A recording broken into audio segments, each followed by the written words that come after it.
Welcome. I want to thank everybody for tuning in today. My name's Tom Waldschmidt, and I'm a fire prevention officer with the County of Brant Fire Department. And this is My name's Doug Kellam. I'm also a fire prevention officer with the County Brant Fire Department. So, Tom, we got something going on here. What's going on? Well, first off, the date is September the 28th. What is the significance or the importance of September the 28th? So, this past year, in 2022, we've had a number of fire deaths that have created a lot of concern within the fire community. More particularly, it's been the number of fire deaths across Ontario. So last year we had approximately 133 fire deaths in Ontario, and that's significant because it was a larger number than what we were used to. All right. And not to beleaguer this point, but 133 folks last year didn't make it out of their house when they had a fire. Why do you think that was? I think there's a number of factors that have gone into this, and a big one is that it's increased significantly since the pandemic, and part of that has to do with more people spending more time at home. You know how important it can be, and we had a number of entire families that succumbed to their injuries because of a fire. So it's also significant because prior to the pandemic, we were at in the 70s, in the mid 70s for our fire deaths within Ontario. And so we've almost doubled the number from that time frame. Okay. Not sure that the folks that are listening are aware, but it is provincial law that we need to have working smoke and carbon monoxide alarms in our home. Where are smoke and carbon monoxide alarms required? So it very much depends on the age of your house, but to put a minimum standard on it, we need smoke alarms working on every story of our house. So that means the basement level, the main floor, if there's an upstairs, and they have to be outside of our bedrooms. That's the minimum. Now, depending on with newer homes and what your home was required to have when it was built, you have to maintain that level of protection. So if, for example, if your home was required to have interconnected smoke alarms on every floor, then that's what you have to maintain. Newer houses today that are built brand new in 2023 have to have interconnected smoke alarms and CO alarms on all levels with a flashing strobe, a visual indicator, and they have to be in every bedroom as well. So there's significant differences between newer and older homes as far as their requirements, but obviously the more coverage you have, the more smoke alarms and carbon monoxide alarms in various areas to get greater earlier detection would be better for everybody. All right. Folks, one of the things that I want to bring to light after Doug mentioned where our smoke alarms and CO alarms have to be, he used the word working. And working means that all of our smoke alarms and carbon monoxide alarms have to have a battery source. If in newer homes, your smoke alarms are hardwired, meaning they're actually fed off of the electrical circuits built in your home, they have to be working as well. How long are smoke alarms good for, Doug? And carbon monoxide alarms as well? The manufacturer sets an expiry date on the alarm. So generally that's in a 10-year time frame. If you were to buy a brand new alarm that was made today, they could in fact put a 12 or 13-year expiry date on it based on the fact that it might sit in their stock and in their warehouses before it gets into a consumer's home within a couple of years. So there's some leeway built into that. But generally, from the time of activation, it's a 10-year countdown until the time it expires. So that means when you install a new alarm and power it for the first time, it starts a countdown timer for 10 years. All right. So 10 years is an awful long time, but as we all live through busy lives, that time seems to fly a lot quicker than it ever did in the past. So realize a 10-year lifespan is a proximity.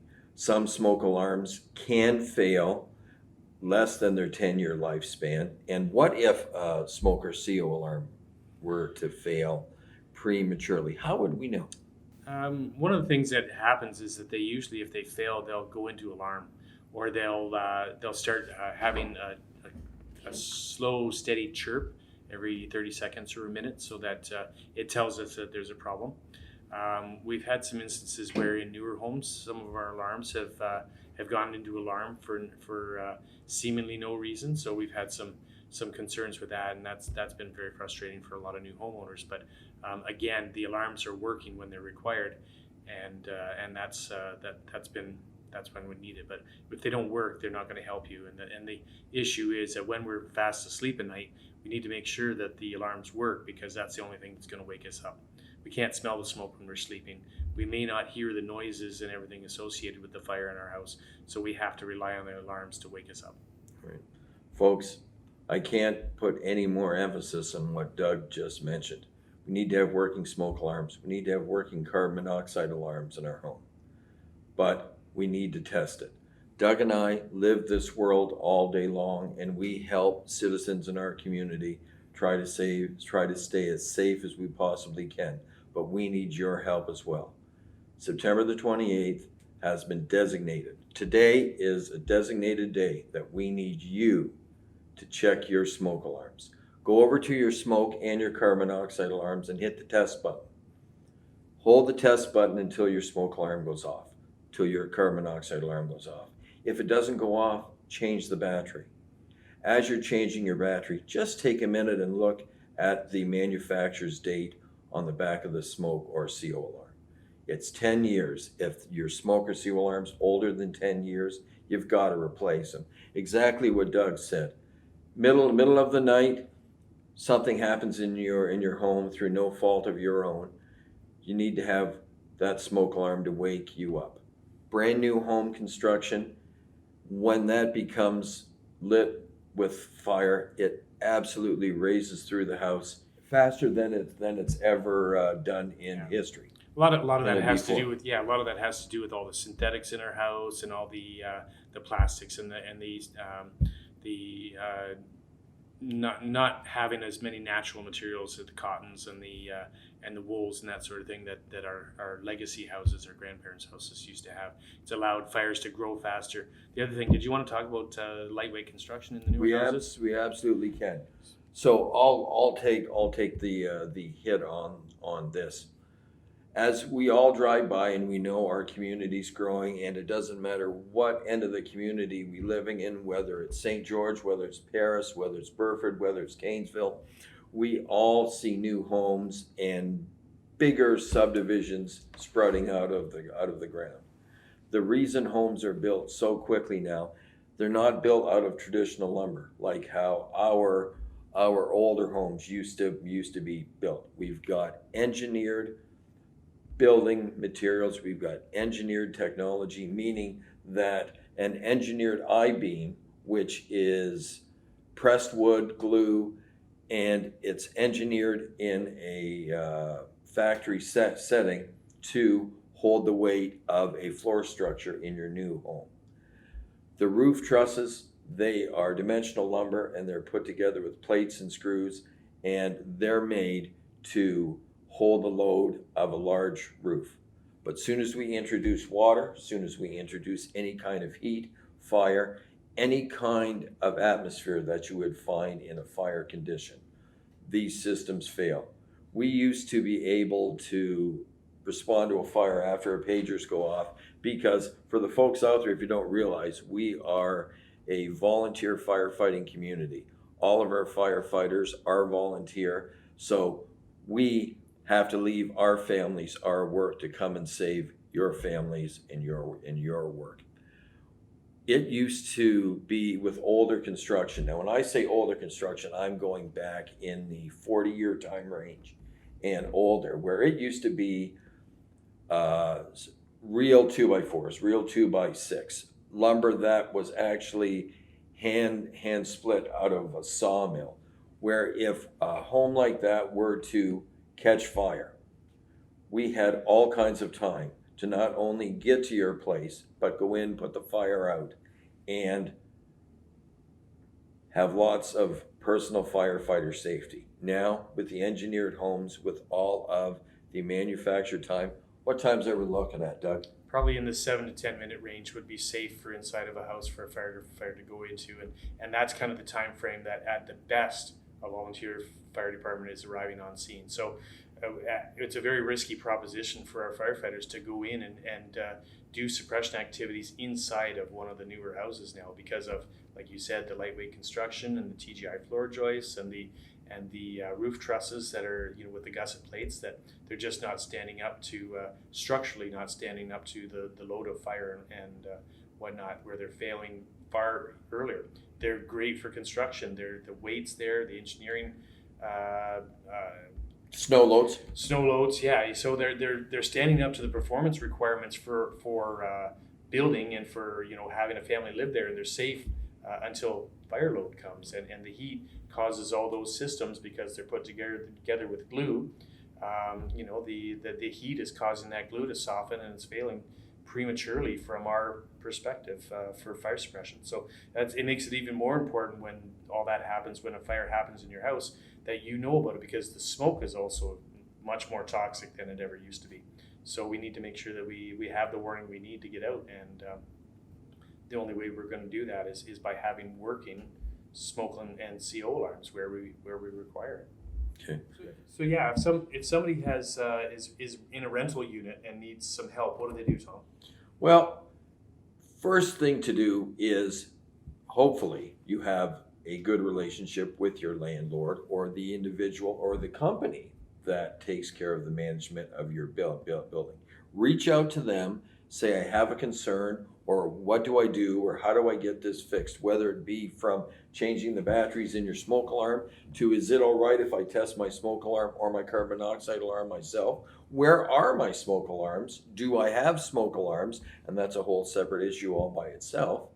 And get that conversation started. Now, if for whatever reason there seems to be a communication blockage or a breakdown, or something's impeding the discussion with your landlord, absolutely you can reach out to Doug or myself at the County of Brant Fire Department, 519-442-4500, and we can provide advice and we can provide any kind of assistance that you would require. But this is something that you have to do by yourself, for yourself, to get the process started. We can't ask you to do this. You need to come to us and ask for help. Yeah, one thing I just want to add in on that too is that one of the recent changes in the fire code is that there is a legal requirement on tenants to notify their landlord. Their landlord has an obligation to fix it, very obviously, but there is a legal requirement on the tenants to inform their landlord of any problems.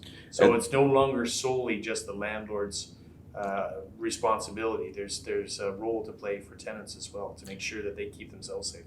And that is a very good point, because history has shown us that individuals that were tenants never had a legislated responsibility. But absolutely, to Doug's point, it is your responsibility as the tenant to not only inform the landlord that your smoke and or CO alarms are not working, but if at any time they become disabled, that it is your responsibility to inform the landlord that your smoke and carbon monoxide alarms are not either accessible or they're not functioning completely.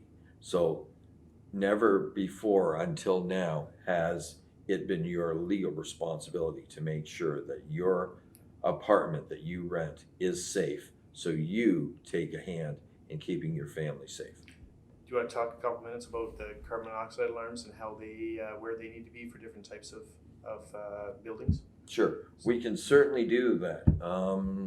So for an apartment building, a large apartment building, multi-unit hallways, the normal apartment building that you would see, where do we need our carbon monoxide alarms?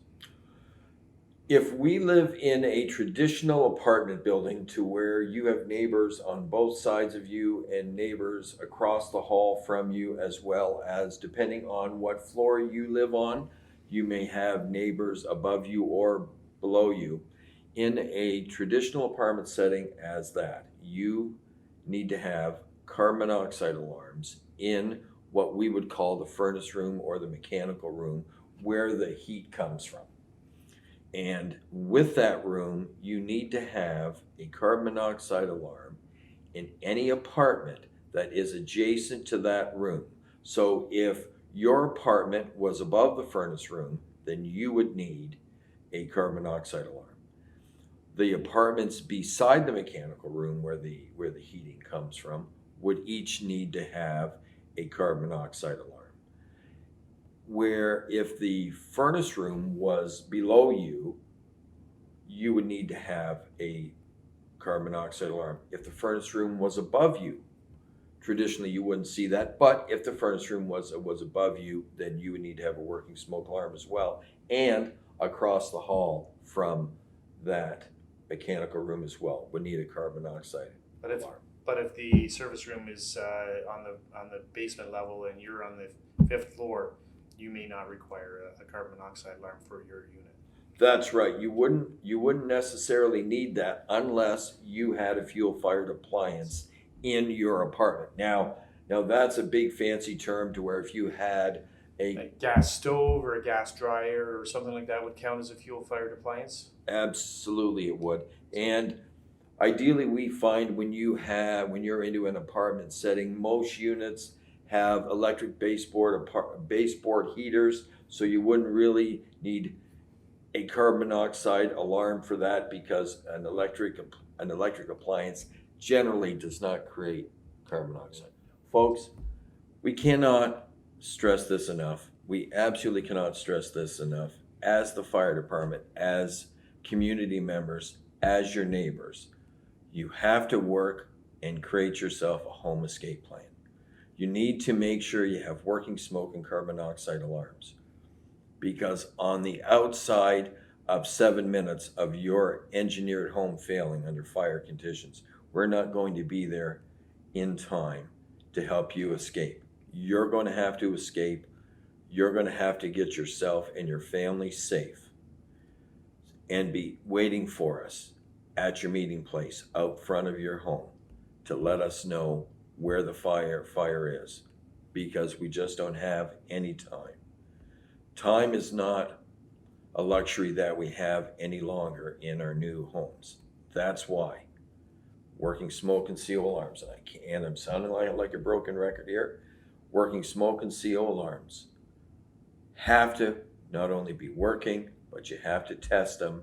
And that's what today is all about, is making sure that you do one thing today to make sure your family's safe. Anything else, Doug? Yeah, no, I just want to touch on something you said there. Like all of our firefighters and ourselves, you and I both live in this community. We work in this community. We've lived here our entire lives. We are dedicated to making sure that we want to make sure our friends and our family and everybody that we know, our neighbors, are all safe. And we've got an awful lot of new people that have come into the community, and we want to make sure that they know that they can count on us. And we do have a volunteer fire department, and all of our firefighters are all local. They're your neighbors and your friends and the people that you play hockey with, and people that you play ball with, and the people that you see doing the toy drives at Christmas and all the community events. These are the folks that we have. So all of our firefighters are dedicated to doing what we need to do, but we're being tasked to do something that some days are very, very difficult with a lot of these other the engineered floor joists and that sort of thing, that it's making our jobs harder, making our jobs more dangerous, and certainly we're up against it a little bit with our time frames, but we absolutely were doing our best, but we do need everybody's participation, everybody's help to meet us halfway. Yeah, make sure you have working smoke alarms. Make sure you're doing everything safely in your house. You're staying with your cooking. Cooking is one of we were discussing this just the other day. When we were at the high school cooking class. Right. One of the things we do is we go in and teach the high school students kitchen fire safety before they're allowed to teach it, before they're allowed to cook in the high school kitchens. And yeah, cooking is absolutely our number one cause of home fires. And with everybody being home more since the pandemic, more than they used to be, that's a big reason why these fires have become more fatal, why the numbers have gone up. So yeah, we need to do things more safely at home. We need to make sure that when something happens, that we have a way of knowing about it. So the detection part, so that when the carbon monoxide alarm goes off, that we know what to do, we know what it is, and we take it seriously every single time. And then have an escape plan to make sure you know how you're going to get out and who's looking after anybody in your house that needs assistance. We preach this all the time. You and I are both in the schools talking to elementary school kids, right from kindergarten all the way through grade 8 and the high school as well. And so the kids know we need to have the parents on board to help us out with that, to make sure that we have a safe community. We've had really good statistics. Our numbers are really, really good, but we need to keep that up. We can't. This isn't the time to be complacent. We've done absolutely our best, or you know what? We've tried to do our best in teaching all of the kids in our community fire safety. Now, it's for all the mums and dads out there and the grandmas and grandpas. You now have to pick up the torch that we have given to your kids and your grandkids. Have to work together as a family to keep your home safe, to keep your family safe. So the reason we're here today has been designated by the Fire Marshal's Office and the provincial government that today is called Saved by the Beep Day. And that means we need to all take a few minutes and test our smoke alarms and our carbon monoxide alarms, because if we can hear the beep, we'll get saved by the beep. So just before we end our very first podcast, we just want to let the folks know that there are an unbelievable amount of resources available to us, and they can go online at. Well, there's a number of places. You can go onto our website, brant.ca/fire. There's some resources there that to answer some initial questions. You can go on to the Ontario Fire Marshal's website. The Ontario Municipal Fire Prevention Officers Association has a great website for all kinds of questions for for the general public, for property owners, for businesses, and so that's omfpoa.ca for those resources. Okay. And certainly, if all else fails, and if you're not comfortable using the internet, they can always call us. The number is 449-4500, and ask for fire prevention, and we'll be glad to help you out however we can. Absolutely. And if you want to talk directly to the Office of the Fire Marshal of Ontario, it is Office of Fire Marshal, Ontario.ca. If you've had any suggestions for us as far as topics you'd like to hear us talk about, for example, the technology between different types of alarms, or how do we do a home escape plan, or fire station tours, or meet our firefighters, or there's a number of things that we could do. Certainly, we want to make this interesting. We want to make this useful. We want people to take this to heart. We want people to be safe. So, Tom and I have dedicated a long time to making sure that everybody's safe, and we want to keep this going. So, before we give our final goodbyes for this episode of our very first podcast, giving you a little spoiler alert, what might we chat about at podcast number 2? I think we're going to go into our escape planning and some of the things that we do to maybe help the elementary schools and the high schools with their escape planning stuff. So that's where we have a lot of success with it. Our kids all know our fire drill escape plans, so we need to carry that home to make sure that families at home know their fire drill and their escape plan at home. Thanksgiving's coming up. A couple weeks. We got Fire Prevention Week coming up. We got the Burford Fair coming up, so everybody get out to the Burford Fair, have a good time. Yep. And we'll talk to everybody soon.